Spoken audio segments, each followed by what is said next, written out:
So Russell Vought, the budgetary leader for the federal government, just got up in front of Congress. I believe it was Ways and Means that he was testifying in front of, and said that the big beautiful bill, I don't even want to call it that, the big shitty bill,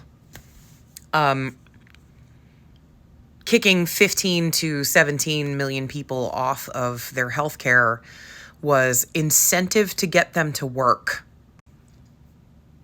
Bro, it's just peak boomer energy. It is peak boomer energy. It's that, well, if you give them health care, they won't feel like they need to go out and work for it because they're just lazy takers. It's really the conservative mindset of thinking that people just want to take from you. They always want to take. And it's because they expect what they are. They're crooks, so they expect other people to be crooks. When in fact, I know several people that, got their health care after Obamacare was passed, who are on state-sponsored health care, who are on Medicare, Medicaid, disability. And all of those people would rather be working. Every single one of them would rather have a job that they can do with their limitations, their conditions, and get paid a decent amount of money and get their healthcare coverage, well expanded. If I went to all of those people and I said, hey, I've got this job that you're able to do with your conditions and it will pay you a fair wage and it will cover your healthcare, do you want it? They would all say yes, all of them. The trouble is, like American commerce, American labor laws don't protect people that are disabled. They don't protect people that are injured. They don't protect people, that have mental illnesses or neurodivergencies. In this shitty capitalist society, like you show up one way, you succeed one way, and if you can't succeed that way, then you deserve to starve to death or die of cancer without help. And that's the conservative mindset. And it just reminds me of like a boomer parent mindset. My own shitty mother said to me at one point, well, I don't want to make my house too comfortable or you'll never leave. There was no fucking danger of that, let me tell you. I don't want to make things too comfortable for you here because then you'll never go out and be on your own. For real? I mean, I guess it's an easy way to excuse yourself from taking care of your kids. And it's an easy way to excuse yourself from taking care of your citizens. It's this idea that if we take away your health care, you'll go get a job.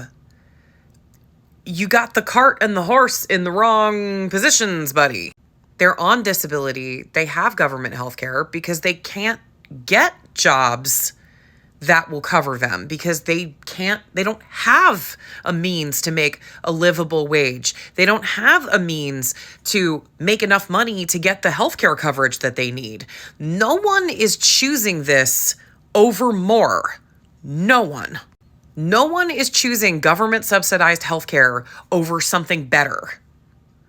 The point is they don't have anything better. This is the best they can do. And if that's the best they can do, then clearly, we've got a market issue, we've got an accommodations issue, we've got a labor law issue, we've got a cost of living issue, we've got a minimum wage issue. And instead of solving all that shit, you're gonna kick 15 to 18 million Americans off their health care? Sure, let them start dying of cancer and see if they'll change their tune about not being able to get out of bed every day. For real? This is the same mindset of like parents who send their kids off to military school or like scared straight programs or, these like abusive teen rehab camps because they can't deal with their kids' depression or anxiety or neurodivergence. Well, yeah, my kid's acting out and doing things that are dangerous. Maybe I'll just send them to a prison to get the shit scared out of them so they'll stop. Instead of being like, hey, my kid's doing dangerous shit and acting out. Maybe he needs therapy. Maybe there's something wrong here that we need to address instead of blaming the kid for being a kid.